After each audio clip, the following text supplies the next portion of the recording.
تحریک لبیک پاکستان نے جیسے ہی میدان لگانے کا اعلان کیا تو تحریک لبیک پاکستان کے حق میں عدالت کا ایک بڑا فیصلہ آ گیا۔ تحریک لبیک پاکستان کے کئی لوگ ضمانتوں پر رہا ہو گئے۔ آپ لوگوں کو آج کی اس ویڈیو میں فل تفصیل کے ساتھ بتاؤں گا کہ تحریک لبیک پاکستان نے کیا میدان لگانے کا اعلان کیا ہے۔ تحریک لبیک پاکستان کی ایک FIR جس میں بالکل بھی کسی کی ضمانت نہیں ہو رہی تھی، اس میں تحریک لبیک پاکستان کی ضمانتیں کیسے منظور ہوئیں اور کس کس کی ہوئیں، میں آپ لوگوں کو وہ ڈاکومنٹ بھی دکھاؤں گا جس میں عدالت نے یہ فیصلہ دیا ہے کہ تحریک لبیک پاکستان کے کارکنان بے گناہ ہیں اور ان کو ضمانت پر رہا کیا جاتا ہے۔ لیکن ویڈیو شروع کرنے سے پہلے آپ لوگوں سے یہی گزارش ہے کہ ویڈیو کو لائک کریں، چینل سبسکرائب کریں تاکہ ہماری ہر نئی آنے والی ویڈیو آپ لوگوں کو بر وقت ملتی رہے۔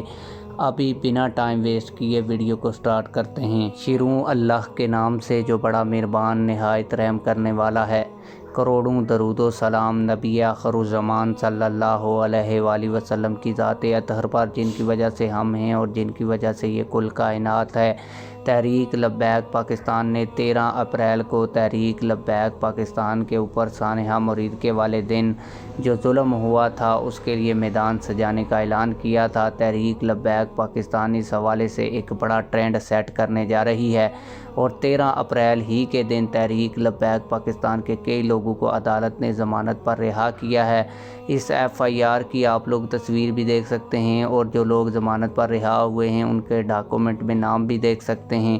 آپ لوگوں کو بتاتا چلوں کہ تحریک لبیک پاکستان کے اس FIR میں نہ صرف ایک بلکہ 20 کارکنان کو رہا کیا گیا ہے۔ تحریک لبیک پاکستان کے وکلاء نے انتھک محنت کی ہے اور تحریک لبیک پاکستان کی جانب سے برہان معظم ملک ایڈوکیٹ صاحب نے بحث کی تھی اس کیس میں، جس میں تحریک لبیک پاکستان کو بڑی کامیابی حاصل ہوئی ہے اور تحریک لبیک پاکستان کے 20 کارکنان کو ضمانت پر رہا کر دیا گیا ہے۔ آپ لوگ اس حوالے سے کیا کہتے ہیں؟ کمنٹ سیکشن میں ہمیں اپنی رائے سے ضرور آگاہ کیجیے گا۔ ملتے ہیں کسی اور ویڈیو میں۔ اللہ حافظ۔